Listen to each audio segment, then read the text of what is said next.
buenos días. Vamos a empezar con otra de las sesiones de preguntas y respuestas que tenemos en el Diplomado Internacional de Gerencia de Empresas que ofrece Corre Consulting en Latinoamérica, cuya segunda versión ya se terminó con la Universidad del Espíritu Santo y tenemos algunos planes para el próximo año. Francisco, ¿nos puede actualizar? ¿Tienen noticias? Noticias actualizadas, ¿no? De la última conversación que fue en diciembre con nuestro querido amigo César. Hay unos cambios importantes en la universidad. La intención de ellos es continuar con el diplomado, es decir, el DIGE sigue siendo uno de los diplomados que va a continuar en el 2025. Sin embargo, una de las propuestas que existe es ampliar el espectro en conjunto con una universidad de Colombia. Esa fue la conversación que tuvimos. Por tanto, la intención de ellos es internacionalizar más el diplomado en Ujú. conjunto con la Universidad de Colombia para tener un alcance, un espectro de alcance mayor. Ya, Espero la fantástico. siguiente semana que me imagino que César y su equipo de trabajo se incorpora al 100% de sus actividades. Ya podremos tener una hoja de ruta, un mapa de cómo vamos a llegar a nuestros objetivos en conjunto. Genial, fantástico. Bueno, y nosotros por lo menos en Chile estamos empezando el verano. Enero y febrero están bastante paralizados normalmente, o sea, a uno le dan más ganas de hacer cosas, pero... Y nosotros tenemos eh, el mismo lastre o hay empuje hoy. Creo que había un tema que quería poner, Daniel. Sí, tengo un par de preguntas para hacernos de teoría de restricciones y de evolución de teoría de restricción. La primera es, ¿cuál es el argumento para decir que las mejores soluciones son las simples? Y esto viene a todo lo que tiene que ver con la tecnología hoy día. Quizá nos estamos quedando en el siglo XX con esa premisa. ¿Por qué? Porque fíjense que Eli Goldratt, o sea, su desarrollo empezó basado en las computadoras que tenían en ese momento, o sea, para hacer un desarrollo de programación, de la producción. Y fíjense que en los videos él siempre dice, en esta época de computadoras rápidas, porque se ve que cuando él empezó estaban las computadoras estas con cinta y con tarjetas, y bueno, si nos quedamos con ese concepto, ¿por qué no que las soluciones sean autónomas? ¿Por qué? Porque ahora aparecieron no un desarrollo que sería el similar a la aparición de la rueda o de la imprenta, sino que son agentes. Hay agentes que están soportados por la inteligencia artificial que nos permitirían tomar decisiones. Entonces, imagínense la solución de tambor amortiguador cuerda. Llega a un punto en que nosotros decimos, bueno, ahora empiece a medir lo que pasa en el cuello de botella para ver si podemos mejorarlo un poco más. Eso es una decisión que tenemos que tomar una vez que se implementa una parte, o sea, tenemos como etapas de mejoramiento, pero eso lo hacemos desde el punto de vista de la toma de decisión de los gerentes. ¿Por qué no buscar una solución que sea autónoma? No es simple, porque es compleja. También un desarrollo de software es complejo, pero lo tomamos como simple porque las reglas son simples. Pero podríamos poner esas reglas en la inteligencia artificial para que nos permita ser autónomos. Ese es Ya, mi desafío de este año. pero lo que pasa, en esa última frase donde yo creo que está toda la clave, pues, Daniel, porque la- justamente cuando él empezó a hablar de esto de la simplicidad, que no es solamente él, o sea, esto se remonta varios siglos. Newton también dijo cosas como que la naturaleza es extremadamente simple y armoniosa consigo misma. Y entonces la palabra simplicidad es la que hay que definir, o sea, o distinguir qué entendemos por simple y complejo. Entonces, una solución muy, muy sofisticada. como lo que estás proponiendo tú, que tiene mucha programación y tiene mucho apoyo y mucho, puede ser extremadamente simple en su concepto. O sea, tú dices, si lo único que tenemos que hacer es tal cosa. Claro, pero eso lo soporta aquí un sistema súper complejo o sofisticado en todas las componentes que tiene y todas las interrelaciones. Yo estoy de Una acuerdo con cosa, eso.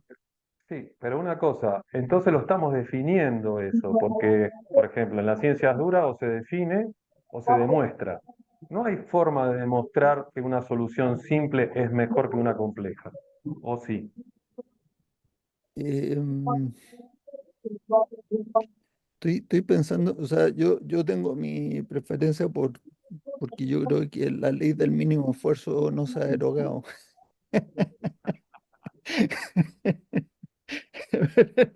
La cuestión es Está que bueno. la, la cosa es cuando tú dices una solución simple, o sea, que es una solución simple y que es una solución compleja. O sea, si tú tienes que hacer 27 pasos para lograr un resultado y alguien te dice, no, pero yo en 2 pasos logro el mismo resultado y me demoro menos tiempo y me cuesta menos dinero, es más simple la segunda que la primera. Yo diría que uno la prefiere precisamente porque es menor el gasto de operación, es menor la inversión, es mayor el throughput porque es por unidad de tiempo también. O sea, con los mismos criterios de siempre en el análisis de decisiones. Ahí me inspiré porque hace 5 minutos no tenía claro qué es lo que iba a decir.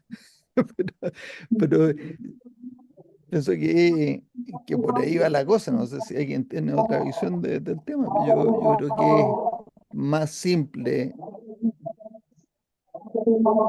en el sentido de que son menos pasos, menos tiempo, menos esfuerzo, menos costo, es preferible. Sí, yo puedo opinar algo ahí. Por cierto que hay un micrófono abierto por Sí, ahí, con ruido es que de está en fondo. el metro, lo voy a poner en, ya. Ajá. Sí, esto de lo simple y lo complejo.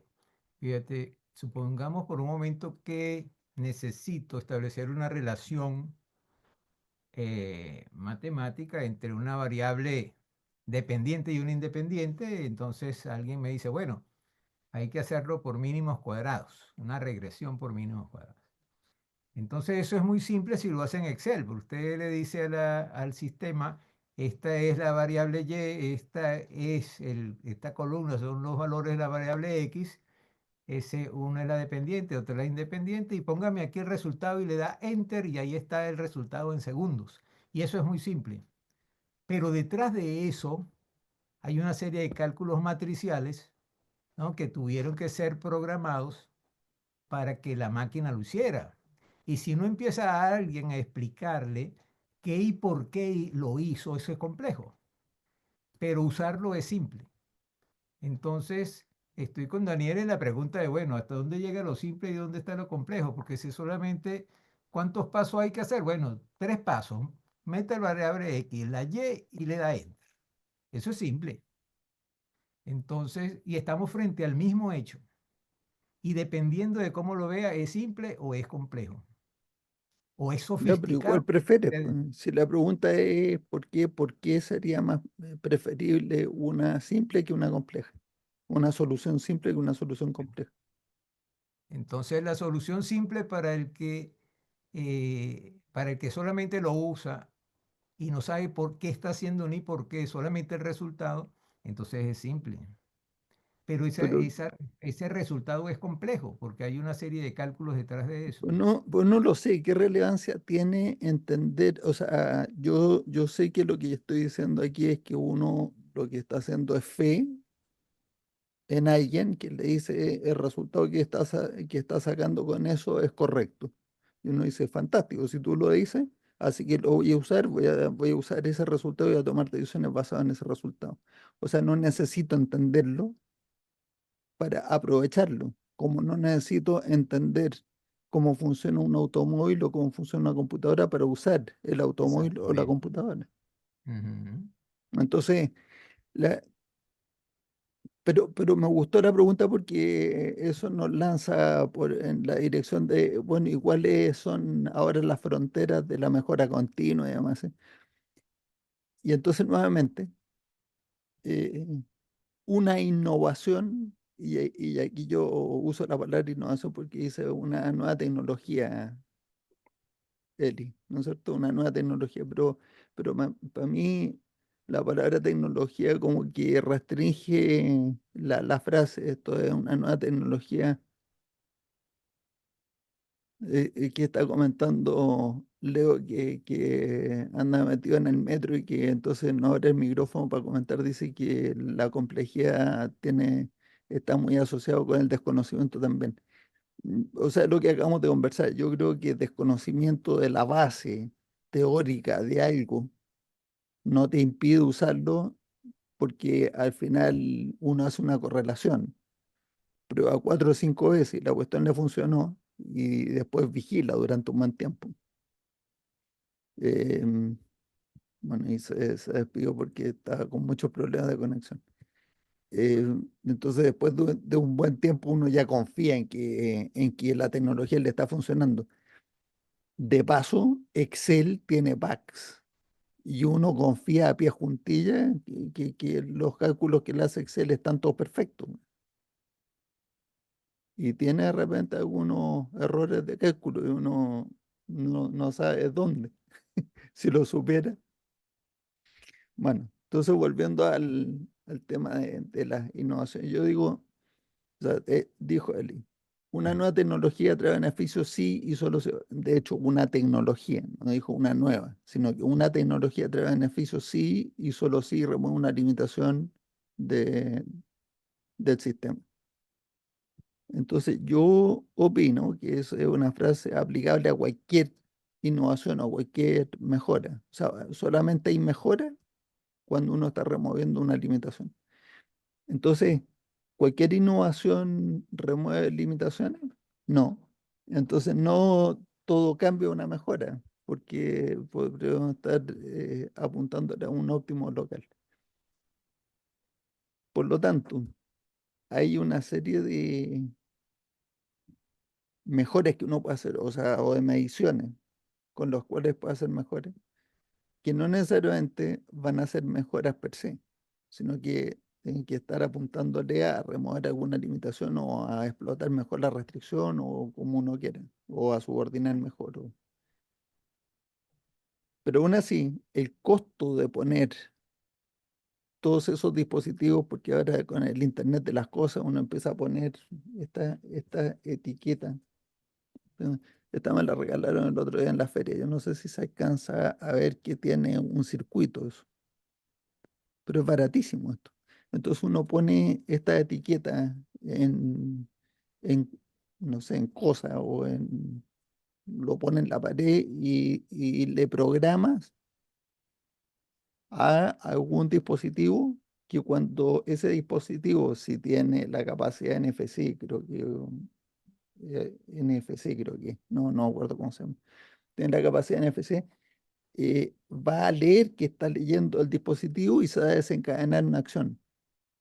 Entonces, como esto, hay un montón de otros ejemplos. Hace años, 5 años, 10, no, entre 10 y 15 años atrás conocí una empresa que se dedicaba a ponerle sensores y cámaras y demás a las empresas. Se llamaba miplanta.cl. Yo no sé qué pasó con eso. Y, y lo que le vendía era medir hasta, no sé, cuántas veces pestañeaban los operadores. O sea, era una cuestión impresionante como la cantidad de datos que puede recoger. De aquí, ¿qué tan relevante es recoger tantos datos? ¿No es cierto? Entonces ahora con inteligencia artificial, además, tú le sumas la capacidad de hacer transformaciones generativas de los datos para que te den una conclusión con sentido acerca de los datos y con eso poder tomar alguna decisión e incluso puede automatizar que cuando ocurren tales cosas la decisión se toma automáticamente. O sea, todas esas cosas que estás diciendo tú, Dani, estoy absolutamente de acuerdo, se puede hacer todo eso.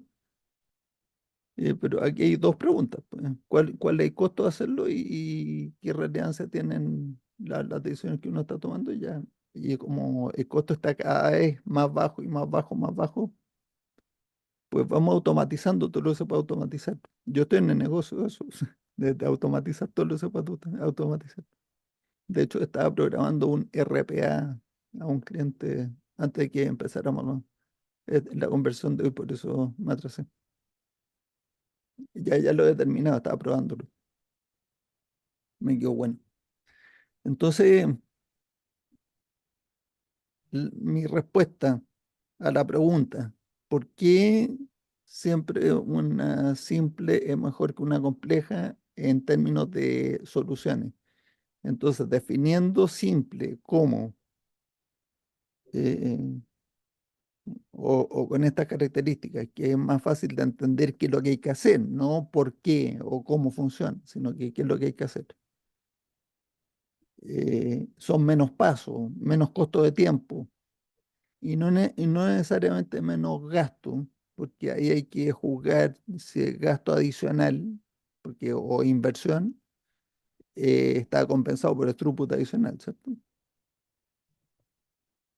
Pero entonces yo creo que mirándolo con esos criterios, pues simple siempre es mejor que complejo en términos de soluciones.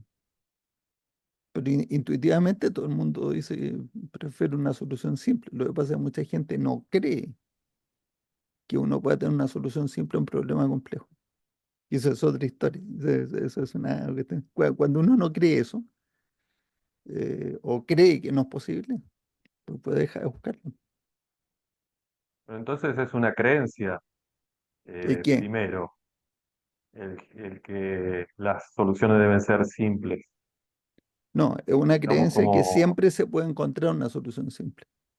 sí, Esa es la esa es creencia. una creencia, Abso- no la podemos demostrar. No, no, es como como los axiomas de Euclides, los cinco axiomas, sí.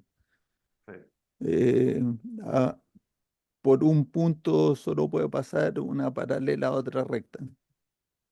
sí, sí, Como, así. o dos rectas paralelas intersectan en el infinito. ¿Ya? Buena tu definición, pero imposible de demostrar.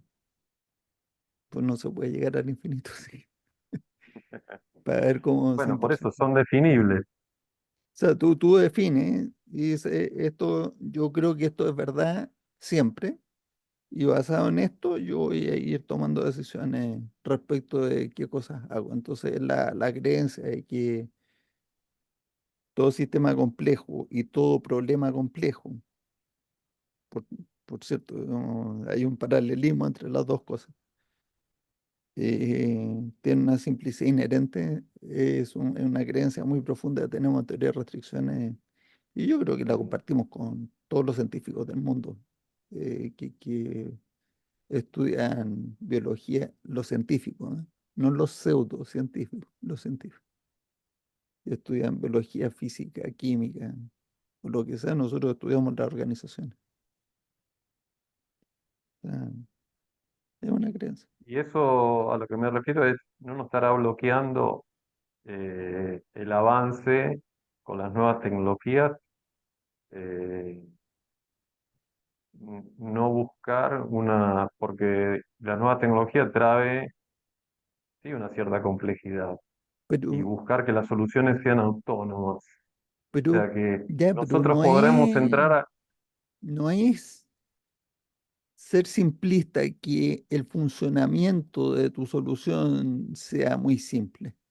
No, no necesitamos eso. Lo que necesitamos es que la solución sea simple. Basta con hacer tal cosa, pan, y está resuelto.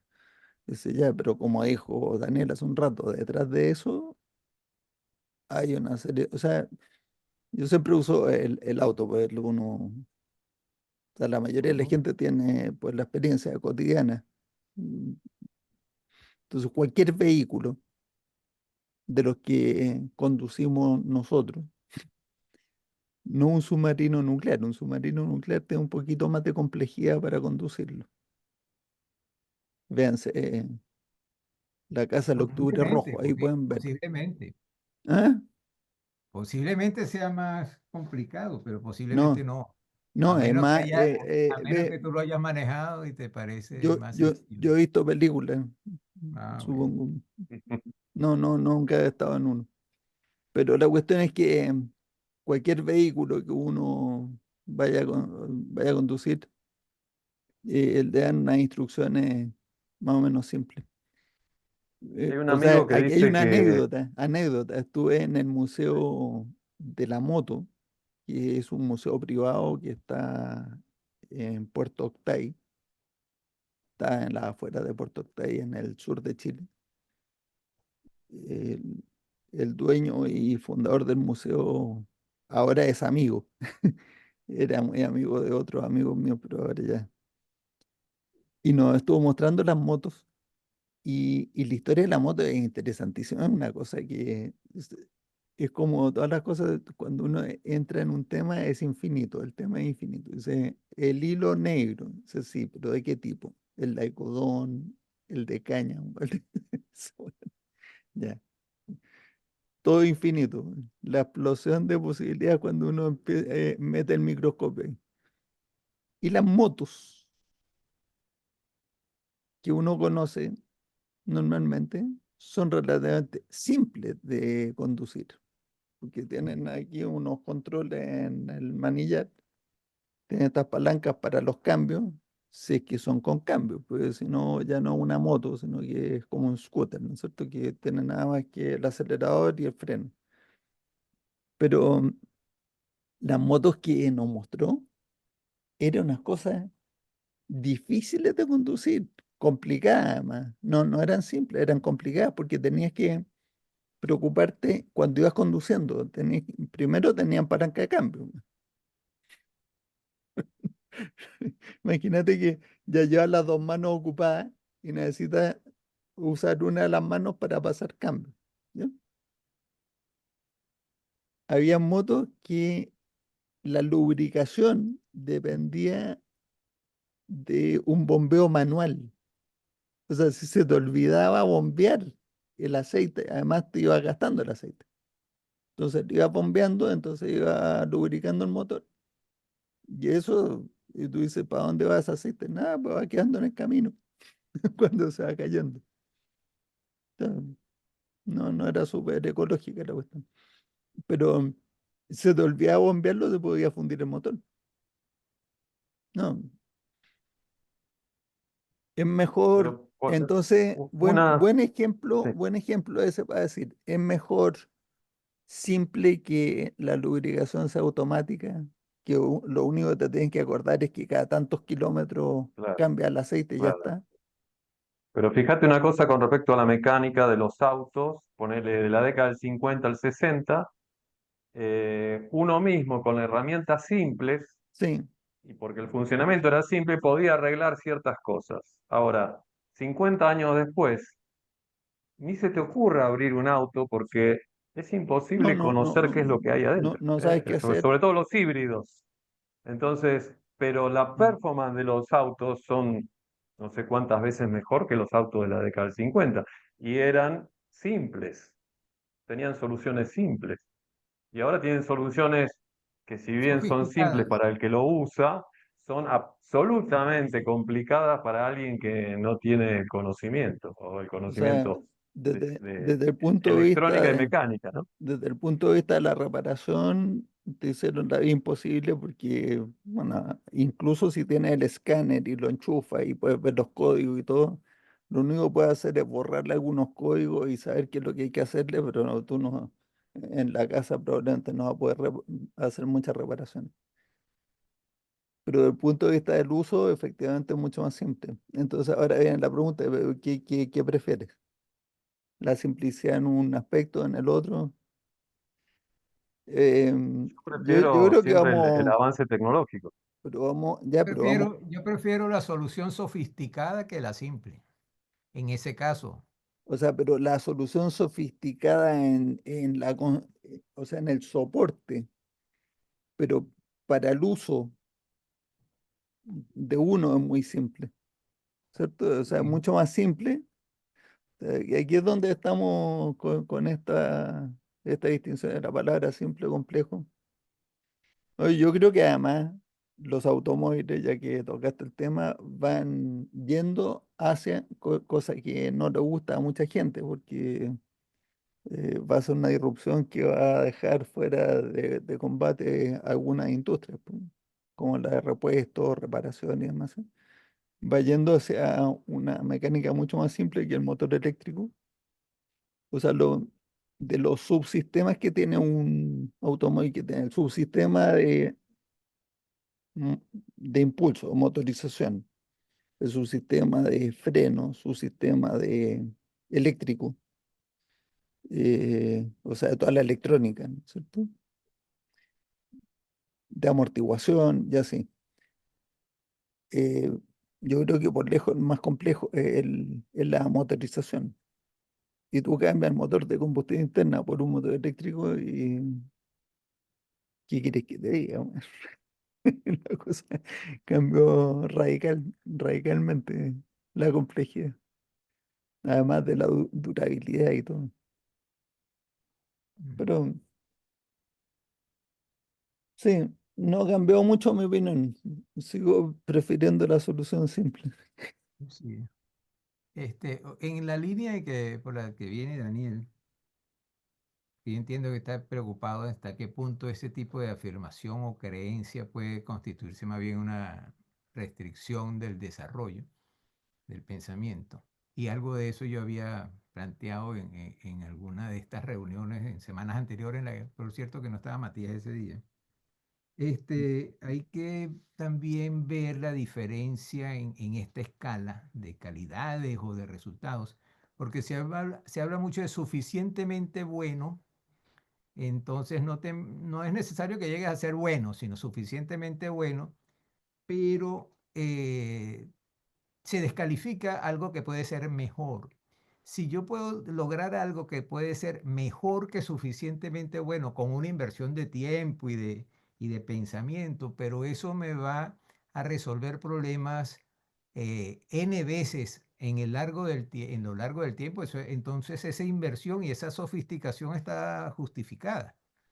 Pero puede ser que si yo estoy contento con lo que es suficientemente bueno, entonces me quedo ahí, no hay necesidad de pensar más en el asunto. Entonces, lo que está también detrás de la pregunta de Daniel es una posición que voy a llamar científica, no sé si es el calificativo, para poner de un lado los técnicos y por otro lado los científicos o los profesionales. Entonces, tenemos un técnico que sabe que si une el positivo con el negativo va a haber una explosión, pero no sabe por qué. Y muchas de las cosas que hace simplemente es por las creencias de lo que le enseñaron y vio que era bueno, ¿no? Y lo aplicó N veces y le resultó, pero no sabe por qué. Entonces, si no sabe por qué, él no va a mejorar esa práctica. El otro es el que, como Daniel, se pregunta, cuestiona las afirmaciones generales como que simple es mejor que complejo. Entonces dice, ¿y eso es verdad?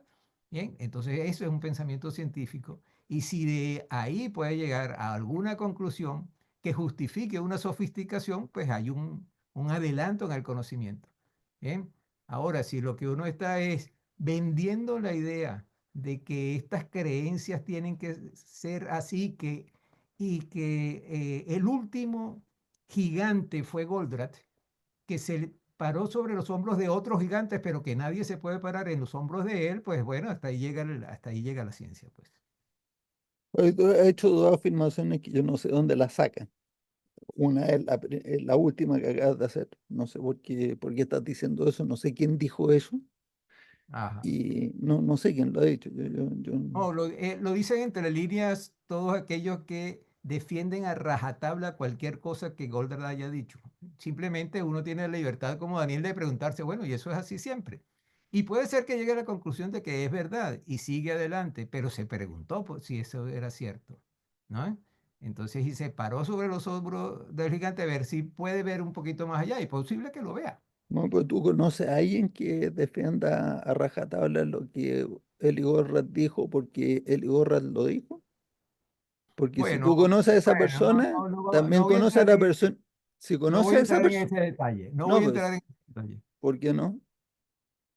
Bueno, porque hay muchas maneras de defenderlo, ¿no? Hay muchas maneras de defenderlo. Cuando tú presentas ante el comité de Togaisho una propuesta de cambio parado en los hombros del gigante y te dice alguien, te la descalifica con una serie de afirmaciones que no son sólidas, ¿A como ti me pasó a también te mí. pasó? A mí me pasó, Sí, a mí y a me mí, pasó. y a mí. Bueno, entonces yo creo que Pero, eso, pero sin no, estarlo diciendo pero directamente, fue mucho peor porque no fue porque contradecía lo que había dicho Eli, Golrat. ajá, Era porque contradecía lo que estaba diciendo otras personas.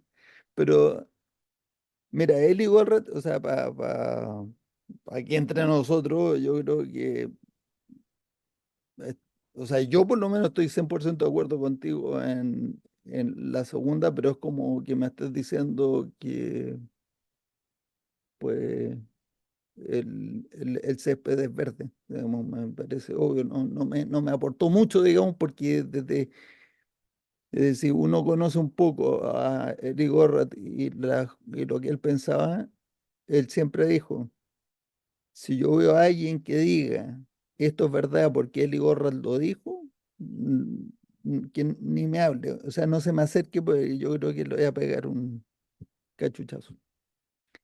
O sea, es lo que se llama el argumento de autoridad. Eso dijo Eli, por favor, nunca jamás, nunca. Y la otra afirmación que fue la de cuando uno dice que es suficientemente bueno ya está bien, y entonces ya te cierras a cualquier otra mejora, no sé dónde sacaste esa conclusión, porque estás concluyendo, o sea, de una cosa no se sigue la otra. Y que uno diga esto es suficientemente bueno, no se sigue que uno se cierre a otras mejoras. Eso Lo que no pasa es pasa. que ahí está Eso la no pasa. inercia. Eso me ha pasado en las fábricas, que Bueno, pero pones eso los es buffers otra historia. y la gente llega a un momento que dice, bueno, ya dejamos de ser digamos, de correr atrás como de atrás de las cosas y ahora estamos estables.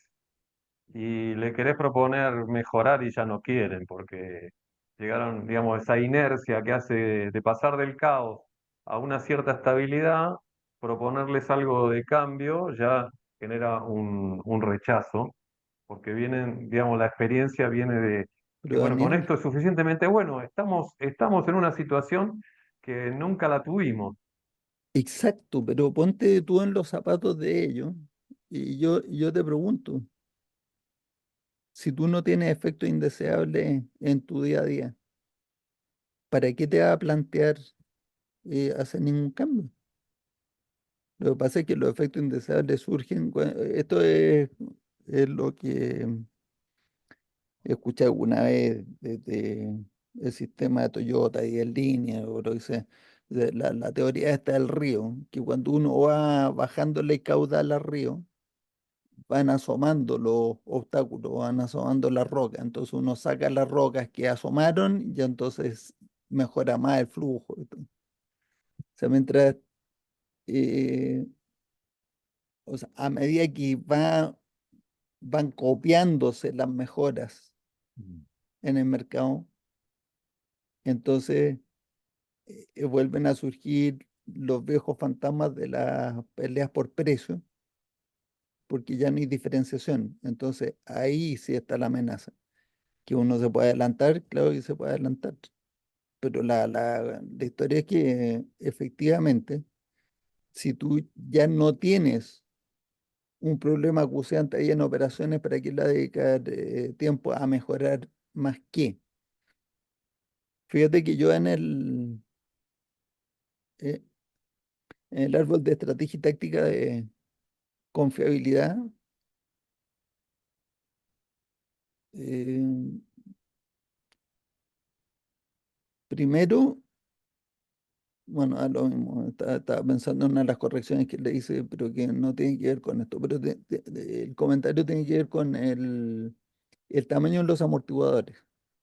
que cuando la cantidad de órdenes de color rojo se reducen por debajo del 5%, entonces es adecuado acortar en media zona la zona roja, o sea, en media zona que viene a ser un sexto del amortiguador, el amortiguador completo. Es un 15%, un 16%. Y uno se pregunta, ¿qué vamos a ganar con eso? ¿Aumenta el flujo? Es que menos de 5% rojo ya te dice que tienes menos interrupción al flujo. Por lo tanto, ya estás con mejor flujo. Si yo mantengo el tamaño del amortiguador, voy a aumentar el throughput. O sea, perdón, si reduzco el tamaño del amortiguador, voy a aumentar el throughput. Y no estoy seguro. Es posible que lo reduzca, fíjate. Porque si yo reduzco el tamaño del amortiguador, es posible que aumenten los setups. Y si aumentan los setups en la restricción, voy a reducir el tiempo de operación en la restricción, el tiempo operativo, productivo. El OEE se puede reducir en la restricción. Por lo tanto, puedo reducir el throughput. Entonces, ¿dónde está la mejora? Lo que es una mejora objetiva desde el punto de vista de amortiguadores puede ser peor para el sistema. Entonces, cuando hice este argumento alguna vez, me contra-argumentaron lo siguiente.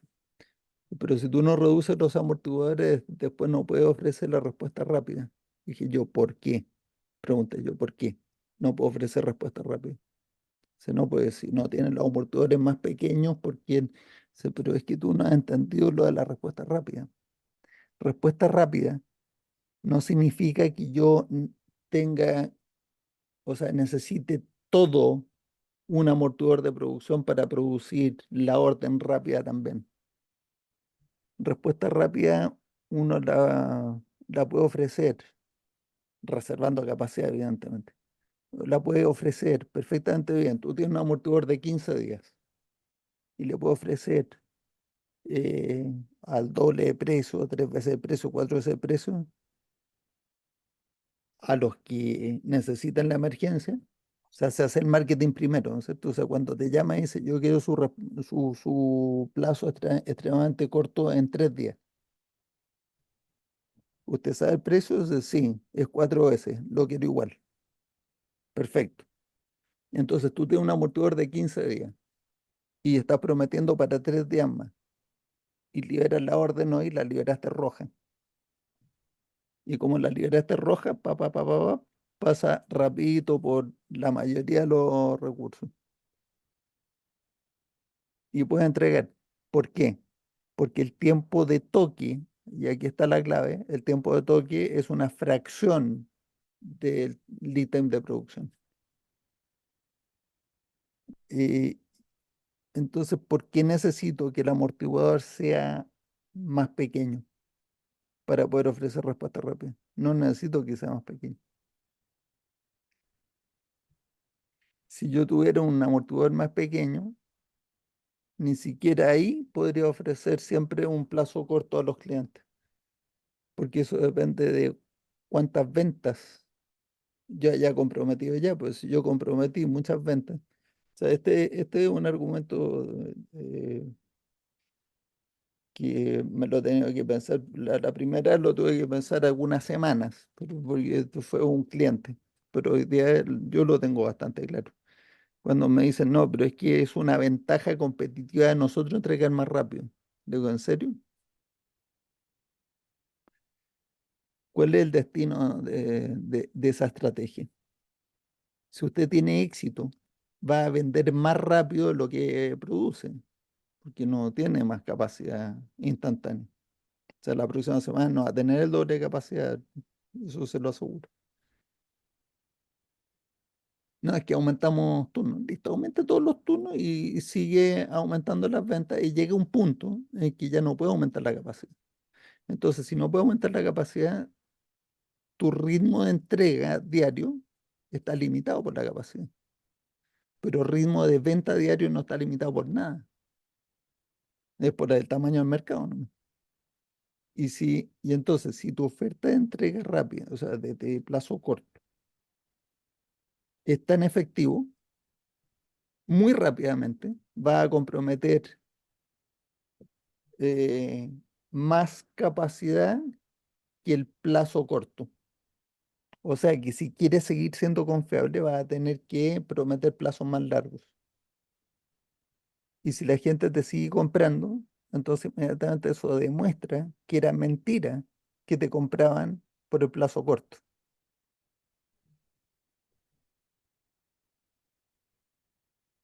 Por lo tanto, no existe tal cosa como ventaja competitiva por plazo más corto.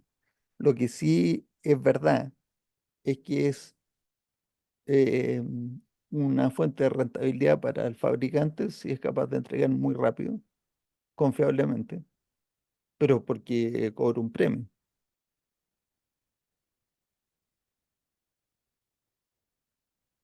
Por lo tanto, seguir mejorando no necesariamente, o sea, o sea, lo que hay que preguntarse es cuál es el impacto en throughput, cuál es el impacto en gasto de operación, cuál es el impacto en inversión. No, pero es que sigamos mejorando. ¿En qué? Yo estoy de acuerdo, sigamos mejorando, pero ¿en qué? Denme aquí la lista de proyectos de innovación o de mejora y hagamos una tablita que me diga cuál es el proyecto, cuál es el área, cuál es el impacto en throughput, número uno, cuál es el impacto en inversión, número dos, cuál es el impacto en gasto de operación, número tres. Y decidamos.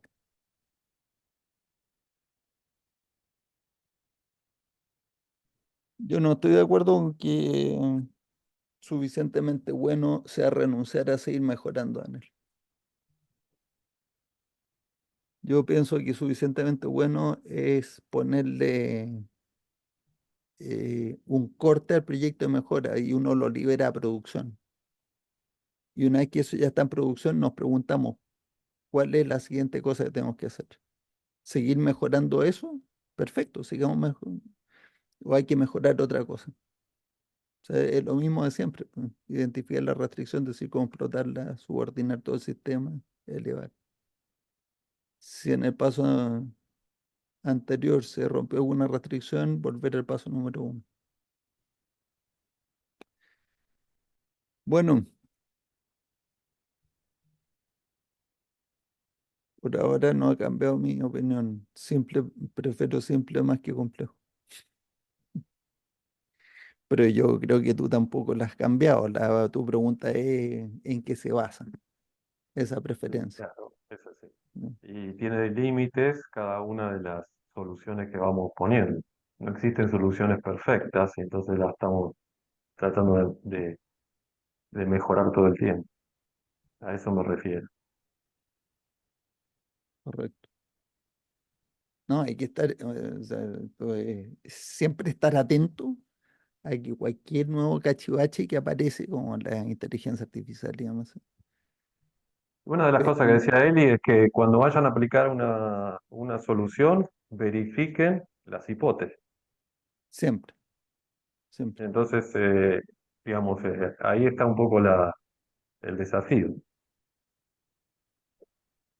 Bueno, no, absolutamente de acuerdo con eso, pero como llegué tarde, hoy día tuvimos más corto, pero se nos está acabando la hora. Em, eso que último, como que dan ganas de decir ya, ¿y cómo podemos usar la inteligencia artificial? Yo ya he dicho algunas veces lo que opino respecto de eso. Eh, yo la uso todo el tiempo, pero no para todo. Hay en algunos campos donde es una bengala nomás, es un destello, pero no.